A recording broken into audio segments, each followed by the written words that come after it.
السلام عليكم ورحمة الله وبركاته. ازيكم عاملين ايه؟ يا رب تكونوا بألف خير. يوم جديد وفيديو جديد ان شاء الله. النهاردة بقى هعمل معاكم فلوج حلو قوي هيعجبكم بإذن الله، كده هتستفيدوا منه وكمان هتستمتعوا بيه. يلا بقى نتفسح مع بعض ونروح جرين بلازا اسكندرية. عايزة اقول لكم يا جماعة، المكان ده ما شاء الله من اجمل الاماكن اللي ممكن تروحيها وتغيري جو فيها انتي وولادك. فانا نزلت انا وبنتي، رحنا بقى دخلنا على بلازا. طبعا اهل اسكندرية او يعتبر مصر كلها عارفة جرين بلازا، لان هي مكان مشهور وكمان بقى يطلع فيه رحلات دلوقتي. يعني احنا كنا في المكان وكان فيه رحلات من القاهرة جاية مخصوص جرين بلازا. يعني بنات جايين مع يعني في باص كده وجايين يقضوا اليوم في جرين بلازا. فبصراحة يعني كان المكان في اليوم ده مبهج قوي، وكان بقى كله اجواء بقى الكريسماس، وزي ما انتم شايفين شجرة العيد ميلاد، وكمان كان في حفلة واللهم صل على سيدنا محمد. كان في كذا حفلة، يعني كان في دي، وكان في برضو شباب جوه كده برضو لابسين كده زي بابا نويل وحاجات من دي. فكانوا عاملين اجواء حلوة في المكان.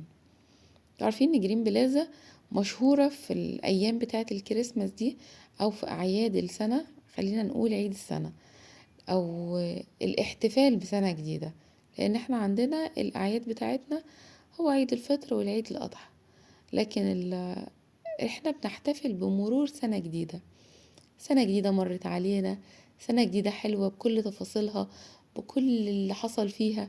فحقيقي يا جماعة بصراحة الأجواء كانت خرافية تحفة جدا. دخلت بقى قعدت اتفرج بقى على المحلات. عايزة اقول لكم ان المحلات هناك راقية جدا جدا، بس طبعا الأسعار عالية شوية أو شويتين، يعني أعلى من أي مكان برا اسكندرية، أو مثلا نقدر نقول أسعار باظ.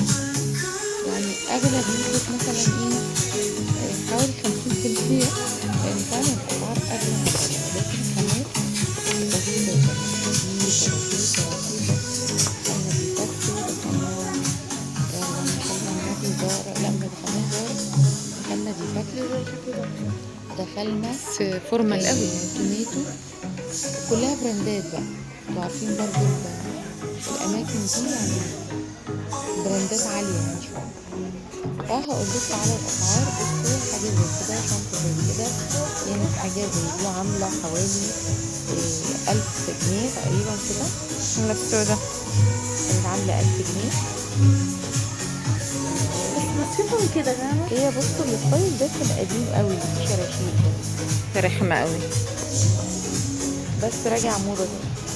بصوا شو زي دي الله، بصراحه شيليها حاجه كده يا جماعه، دي هوا. رهيبه رهيبه فعلا رهيبه، كده الستايل بتاعها خطير. خفيفه وجميله قوي، كأني ماسكة في ايدي هوا كده. وكانت بألف تحفة جنيه قوي. فدي ما تعتبرش غالية بصراحة. يعني هو الشوز النضيف بألف. دلوقتي ب1000 جنيه كده يعني. والجاكيت الجلد ده كان عاجب بنوتي، فقلت لها طيب تعالي نجرب. بس المشكلة يا تلاتة جماعة ونص. ان الحاجة يعني مش كلها لا مناسبة بس ليهم. الشوز دي عسل قوي. هي مناسبة مثلا لبنات مش محجبة، لأن مثلا لو في جواكت أو كده فالجواكت بتكون قصيرة على البنطلون كده من فوق على القمر، فمحتاجة حد يكون مش اظن محجب. ممنوع عشان ما تبرش. وكان في بقى البرفانات المشهورة بتاعت مكتوب عليه ديفاكتو، كام ده يا باشا؟ اللي هي الجولد والبينك، دي جولدن داون. وده برضه. تمام. البرفانات دي مشهورة، ودي جاردن بس ده شكله سبيشال مشهورة، قوي. دي في ديفاكتو النوعيات دي. برفيوم انطاليا ودبي. وقعدنا بقى خدنا جولة دي بقى في احلى. المكان كامل. وهنا كانت الشوز دي برضو كانت عجبت بنوتي، برغم ان هي ما كانتش خطيرة. عاجباني، ما بحبش الفيرنيه ده، بصي بس تبقى كانت مريحة عاجبة ليه؟ بنوتي لأنها من جدا. جوه معمولة. قالت لي لا يا مامي دي حلوة وخفيفة كده في والله الرجل تعتبر مش غالية. وبرضو زي ما قلت لكم ب1000 جنيه. فزي ما يعني زي ما بوضح لكم، لو انت تشتري شوز ب1000 جنيه وهتعيش معاكي وهتبقى قطعة كده قيمة وفريدة، فهي ما تعتبرش غالية، هي تعتبر كويسة يعني بالسعر ده. وخرجنا بقى قلنا نتجول بقى في المكان ونتفرج بصي بقى على البالونات دي يا الحاجات. بصوا حبيبي. هنا حاطين زي كور كده او بالونات شكلها كده خرافي حلو قوي. والاجواء بقى زي ما انتم شايفين كلها حياه وزحمه، فالمكان كان لطيف جدا الزلان جدا. شكلها تحفة. وهنا بقى كان عاجبني قوي العربيات اللي عاملينها النهاردة زحمة في قوي. النص كده اللي هي دي. ما هو كل ما بتقربي من الكريسماس بيبقى زحمة صور كده. كده تذكارية كمان بصور كده. صورنا عندها كتير جدا أنا وبنتي، وكمان جوزي كمان جالنا وصورنا بقى وقعدنا بقى نلف في المكان. كان بصراحة فظيع حلو قوي. كل الناس بقى هناك بقى بتتصور. بس تعالي ممنوع نصلي الناس وبعدين نروح تطلعي نشوف. تصوري مثلا فوق مثلا او كده، كانت بتبقى حلوه قوي. بس طبعا الحاجات دي كلها معموله من الخشب، فكانت ممكن تقع. ولو هم سابوا الناس تطلع اصلا فهنقول يا رحمن يا رحمن هنصلي على بس المكان الأول. انا اقول لك كل انت ده الحمام هيبقى. هنا. ففي سكيورتي كده واقف المسجد. جنب المسجد ما كانش كده، انا كل نسيت. تماثيل من دي او كل مثلا عرض من ده، علشان يمنع الناس ان هي تستخدم الحاجات دي او تطلع تركب عليها، لان الاطفال الصغيره هناك حاجه صعبه جدا. بص بقى اللون البرجندي ده منتشر انتشار رهيب، حاجه كده بصوا شياكه الشياكه. لكن المهم دي نبيت الغامق دلوقتي بقى اسمه برجندي، وزي ما انتم شايفين كده منتشر في المكان جدا. بس بصراحه كان لون قوي، تحسوا فعلا ان هو لون دافي كده وجميل.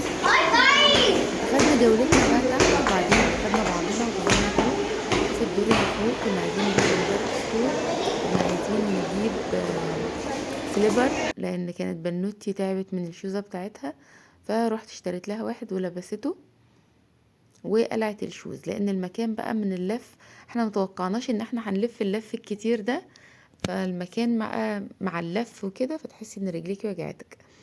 فاشتريت لها سليبر. وهنا دي السينما، سينما جرين بلازا المشهورة. وبقى طبعا عارفين بلازا مشهورة بقى بالكافيهات، مشهورة ببيتزا كوين. بس رحنا هناك لقيناه زحمة جدا، علشان ندخل بس ناكل عايزين نقف لنا مثلا ما يقلش عن ساعتين. المكان كان زحمة بطريقة مش طبيعية. النهاردة زي ما قلت لكم الجمعة وناس كتير بقى وزحمة، فكان المكان رهيب، كان زحمة جدا.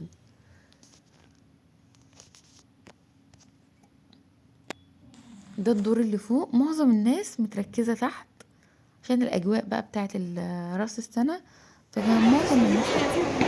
أنا بقى وأنا ماشية من المحل كده لقيت المفروشات دي بصراحة طعمها راقي قوي، حاجة كده عارفين حاطين سرير.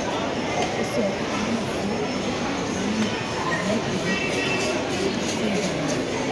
بس المشكلة عندهم في البلازا إن في أماكن ممنوع فيها التصوير، مش عارفة الحاجات دي مالية الدنيا.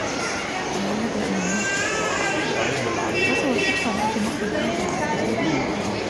واحنا نروح الترمينال ده كده تحفة.